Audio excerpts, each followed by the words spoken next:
Against this backdrop, we can drill down to what I feel and believe are the three fundamental issues that are so easily weaponized to the detriment of our democratic growth.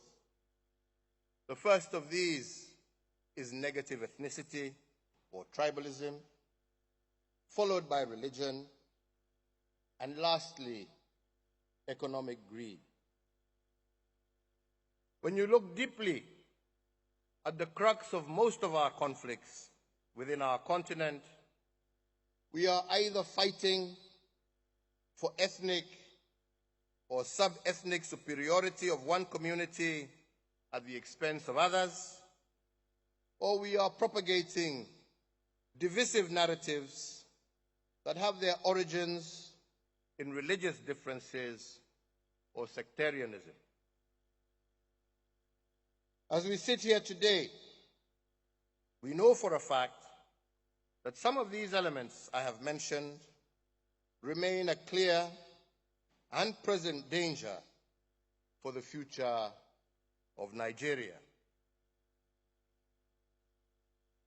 The incoming administration has a unique opportunity to use this inflection point brought about by a peaceful and orderly transition to take stock of what sort of future it wants for the people of this country and for the future of this nation.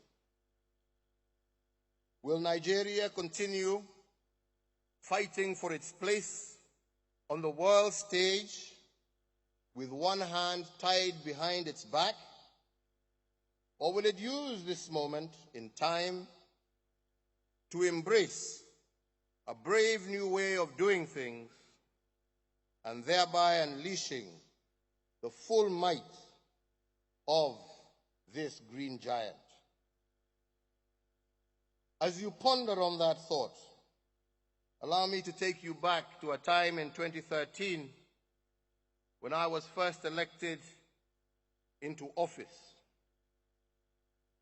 At that time, I was facing the most serious challenge of my life, both as an individual and in my capacity as president.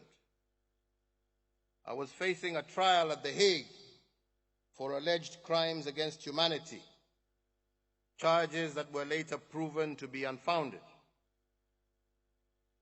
As I went on to settle into State House, I found myself introspecting more and more as to how I ended up in this unenviable position and what were the deeper issues and what these could be. I summarized at the time that it was an unfortunate side effect of the deeply contested 2007 elections that led to widespread interethnic violence, causing the loss of some 1,300 lives and the displacement of over 600,000 Kenyans from their homes. At the center of this violence was fighting between the tribes or ethnic communities ostensibly associated with the leading political actors of the day. My predecessor and the third president of Kenya, His Excellency the late Mwai Kibaki, the leader of the opposition at the time, the Honorable Raila Odinga, my successor and the fifth president of Kenya, William Ruto, and of course yours truly, myself, as the party leader of the then Kenya African National Union and a supporter of the incumbent President Mwai Kibaki. What started off as an election dispute over results between political parties very quickly escalated into a full-scale conflict between different ethnic communities whose perceived historical differences were easy powder kegs to ignite. How did we get to this low point? Whereas what happened in 2007 was unprecedented in its scale and ferocity, election-related violence was not a new phenomenon in Kenya per se. We had seen some different manifestations of ethnic-based electoral violence from the early 1990s with the reintroduction of multi-party democracy. However, nothing was like what we were to witness in 2007 and 2008. With a three distinct ethnic communities led exclusively by two tribes from independence, we had always found a way to gloss over the issues of negative ethnicity, hoping that by ignoring the issue, it would somehow sort itself out. Nothing could have been further from the truth. In fact, in the year 2002, after what many say was Kenya's first truly democratic multi-party elections, a new government was ushered in that raised the expectation of the citizenry. Hopes were high that equitable development, economic uplift would impact the lives of every nation. During this brief honeymoon phase, the country's economy boomed, with Kenya posting a real GDP growth rate of 6.9% at the close of 2007. However, trouble was brewing, and the coalition started to strain at the seams. That electoral promises on the distribution of political power among different communities were not being honored, all came to the fore. The differences came out in the open when the first attempt was made at a constitutional referendum in 2005. The government-sponsored referendum bill was resoundingly rejected by we who were in the opposition, and unfortunately the stage set for a monumental fight in the run-up to the 2007 election. When the election came round, it seemed that the perfect trifecta had formed. The inequalities in development became more and more difficult to ignore. The feelings of some communities that they had been excluded from the national agenda or outrightly subjugated by the government of the day was palpable. All that was needed to ignite the situation was a closely contested election. And when that came, the tinderbox was lit. As we say, is history, and unfortunately the start of one of the darkest moments in Kenya's independent era. When the dust had settled, Kenya thereafter was to experience its most profound constitutional moment yet. The fear of a return to violence created the much-needed environment for constitutional reforms that would transform the system of governance from that of a powerful central government to that of a devolved system of governance. The premise of the reforms was to find a way to guarantee equitable distribution of development across the entire country as a matter of right and not by dint of any political privilege.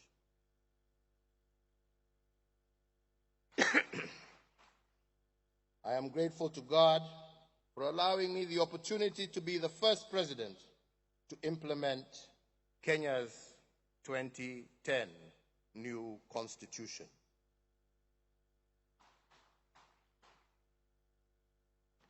However, that said, the years following the passage of this historic new constitution, the underlying issues around ethnic inclusion at the national level did not fade away.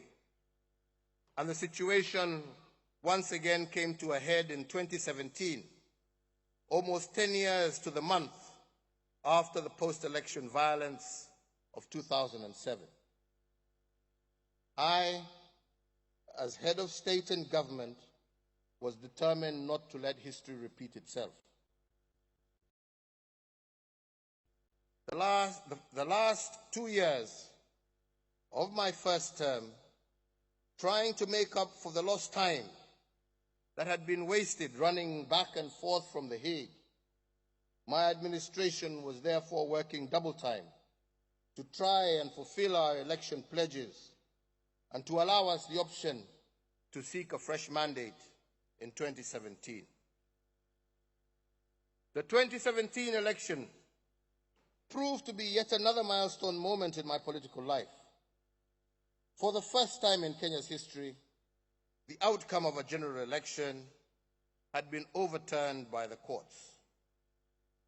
Whether on account of judicial activism or plain ignorance, the decision of the Supreme Court to overturn my August victory and order fresh elections was all that was needed to put the country on an extremely dangerous footing.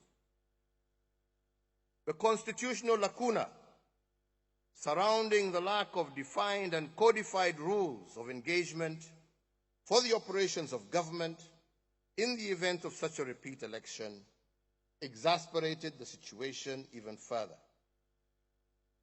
As the country prepared to go back to the polls for a second time, on October 26, 2017, the main opposition parties made the decision to boycott the polls, and whereas the victory of my party was all but assured, the victory came at a price. Once again, two communities had gotten their way yet again, and the much-touted tyranny of numbers had delivered another victory with staggering efficiency. Indeed, the intelligence reports in the days and weeks after the election and my subsequent inauguration pointed towards growing intercommunal and inter-ethnic unrest, more so in some hotspots, particularly in the mass urban settlements of Nairobi and in our lakeside region of our country. Our security services adopted a containment posture and did their best in preventing the situation from escalating. And as I was getting my daily updates, I was reassured that normalcy would be restored, and indeed it was.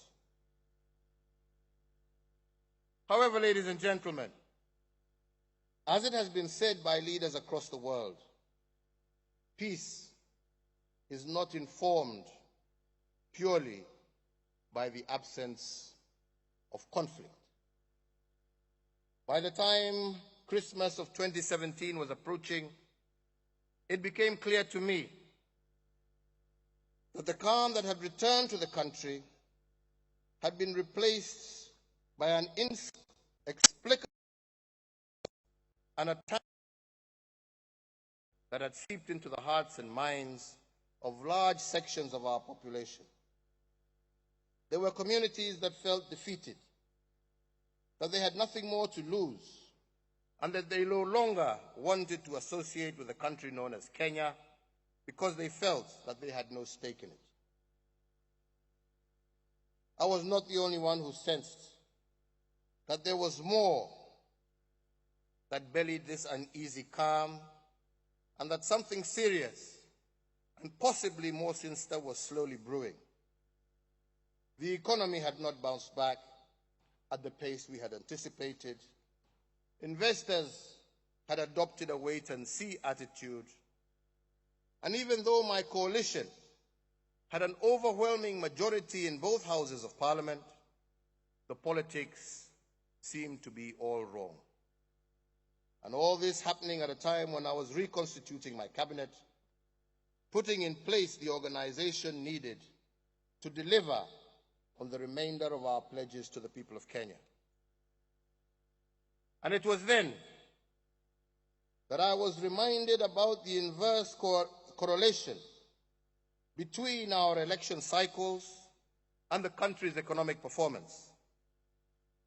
Whenever political temperatures went up, real GDP growth came down. The facts do not lie. In 1992, after the first multi-party elections since the lifting of the ban on political pluralism, real GDP growth contracted to 0.8% from 1.4% the previous year. In 1997, it dropped to 0.4%, down from the previous 4.5%. The same thing happened in 2008, when the economy virtually ground to a standstill. The long and short of it was that after every election from 1992, our country would take a hit for up to 2 years. Things would then settle, and shortly thereafter, we would be once again in campaign mood, and the vicious cycle would readily repeat itself. This meant that during every election cycle, thousands of jobs were lost, private investment and private sector confidence would shrink, and revenues to government would be strained, with adverse effects on our national development agenda. And it was then that I made possibly one of the most difficult decisions of my presidency. And I resolved two things. Firstly, that I would deliver on my development promise no matter what.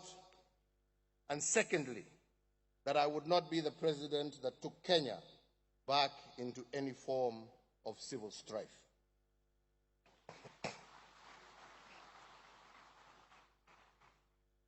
Your Excellencies, ladies and gentlemen, it was not weakness that led me to seek out the leader of the opposition at the time, the Right Honorable Raila Odinga. It was the appreciation that it was not about him, but rather the people whom he represented.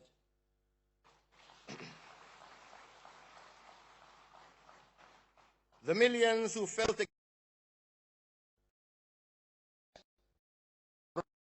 of politics and the imperfections of our democracy.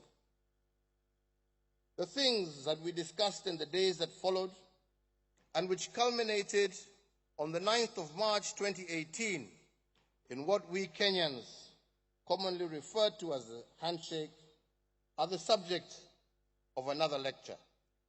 Suffice it to say that on that day, our country, Kenya, exhales a breath of fresh air and freedom.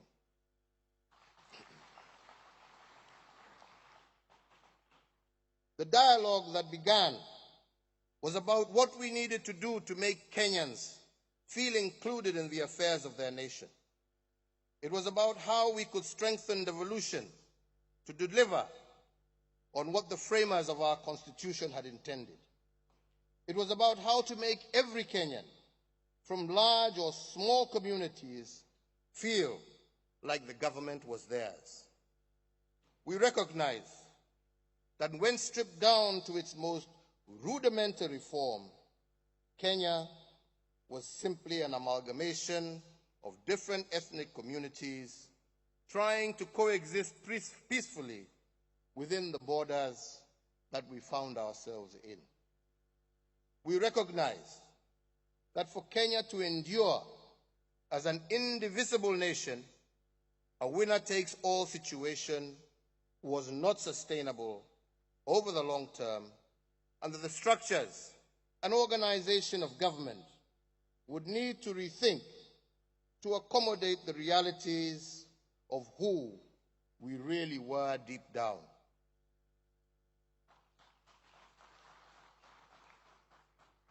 We concluded that ethnic bigotry was a convenient cover for the vice of corruption, because it was always easy to say that it was our turn to eat, and whatever we were doing for the sake of our people.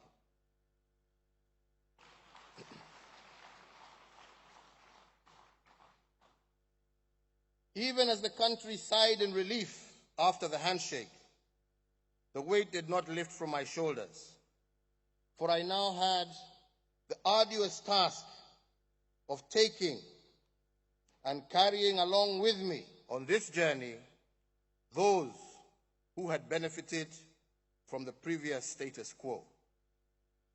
That, my dear friends, was easier said than done.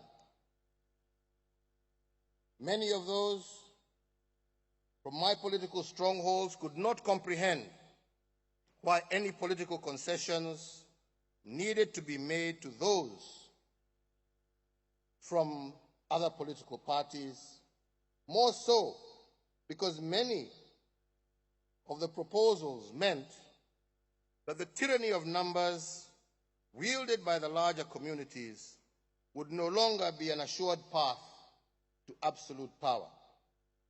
They would have to contend with a seat at a much bigger table alongside many more people. The hardliners in my camp would remain skeptical and would take any bump along the way as an excuse to tell me to initiate a course correction. I would ask them, where do you want us to go? Do you want our brothers and sisters back on the streets? Do we want to go back to tear gas and rubber bullets to be our only tools of persuasion? This I flatly rejected, and I said,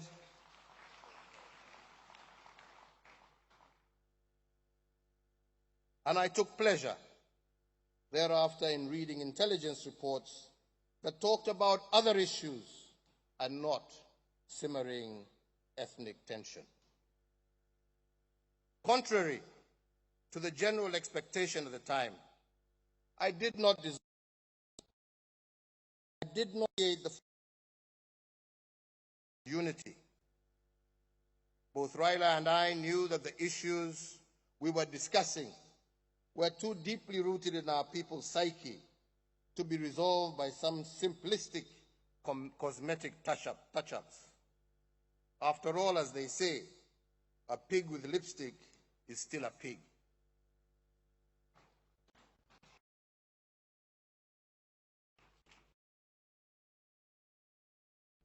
To some both sides of the divide, the handshake was an inconvenient occurrence in the succession arithmetic. However, for me, it was the beginning of righting many wrongs that had been committed since our independence. Wrongs that had led to lopsided development and a concentration of power, wealth, and opportunity in the hands of a few at the expense of the development of many. I can see my brother here is also concerned about my development. Thank you very much.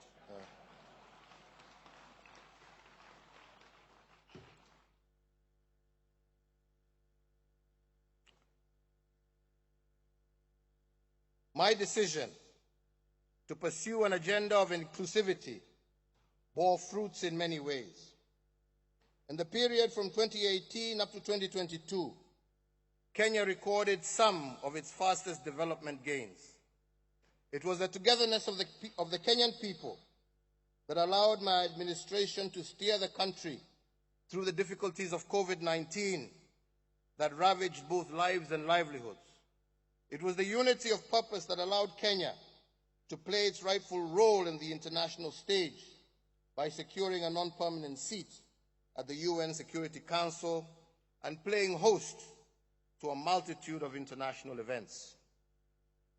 In 2022, it was this unity and sense of inclusion that allowed us to experience one of Kenya's most peaceful general elections while closing the year strong economically at a real GDP growth rate of 4.8%.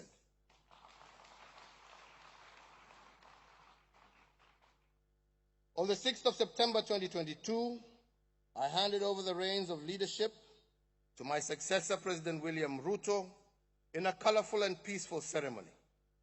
It was a proud moment for me and for Kenya.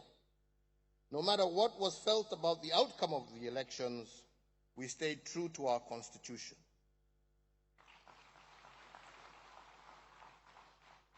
Although I completed my term in office, having not realized to my full satisfaction the agenda of de-risking Kenya's governance structures for the benefit of future generations, I remain committed to the cause because I feel that when we embrace inclusion, consultation, and consensus building in our politics, it only serves to improve the lives of our citizens.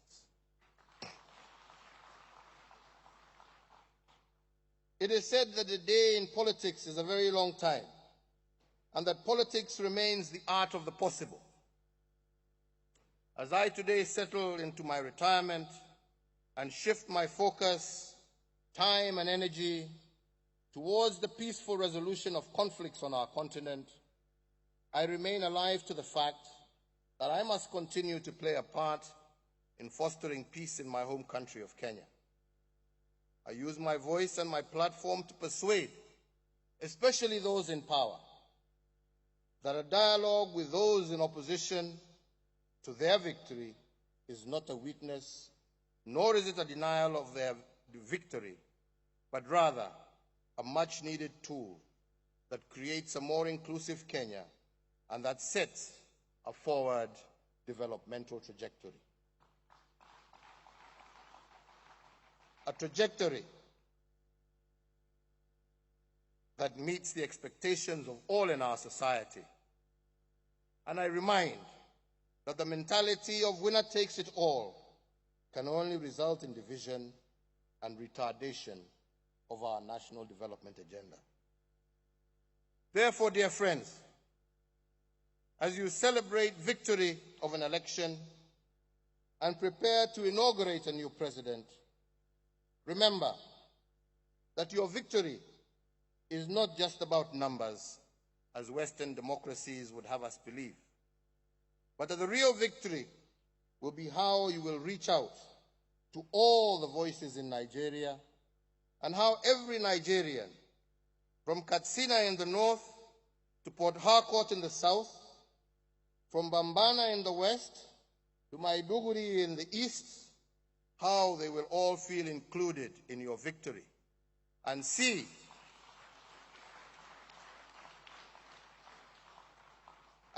your government as their government, your agenda as their agenda, one Nigeria, one government for all.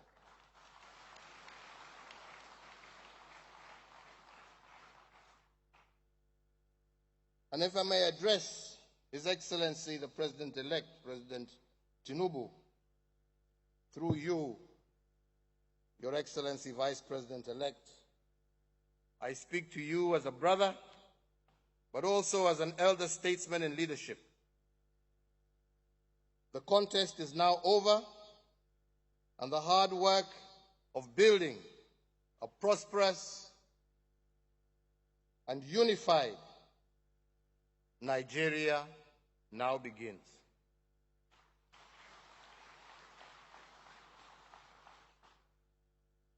Upon assuming the office of President, you would be wise to transcend from the tactical politics of an election and assume your role as Nigeria's vision bearer.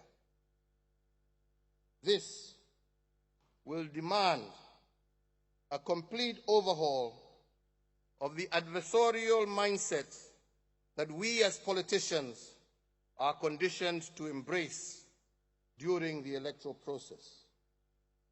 As president, you must learn very quickly to lead those who love you and those who loathe you with equal passion and commitment, because you are now the father of all.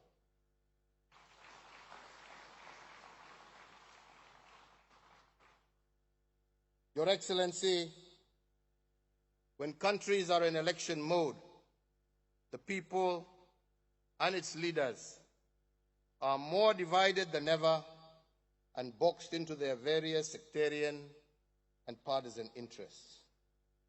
However, when you are the head of state and you take command of the country's armed forces, you become the embodiment of the sum total of the many different ethnic groups, religions that make up your country, and you become the symbol of unity. Indeed, you become the face of Nigeria. I encourage you to surround yourself with the voices of those who will counterbalance the hardliners that feel entitled to a piece of your office. You will lose nothing and gain everything by reaching out across the political, ethnic, and religious lines to those who may feel aggrieved by your victory in one way or another. Please allow them to exhale and be part of your vision for a greater Nigeria.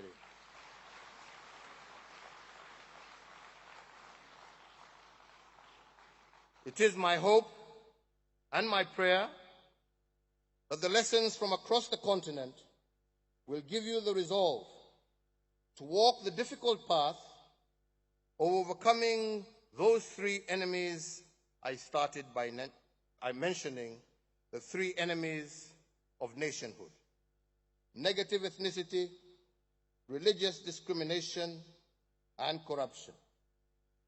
As your fellow African, I look forward to a Nigeria that emerges from this transition ready to flex and fight for its rightful place on the global stage with both hands at the ready. Your Excellency, President Buhari, I once again thank you for your leadership. I thank you for your friendship. Ladies and gentlemen, I thank you all very kindly for your attention. May God bless you all. May God bless the Federal Republic of Nigeria and her people, and may God bless Africa. Thank you very much.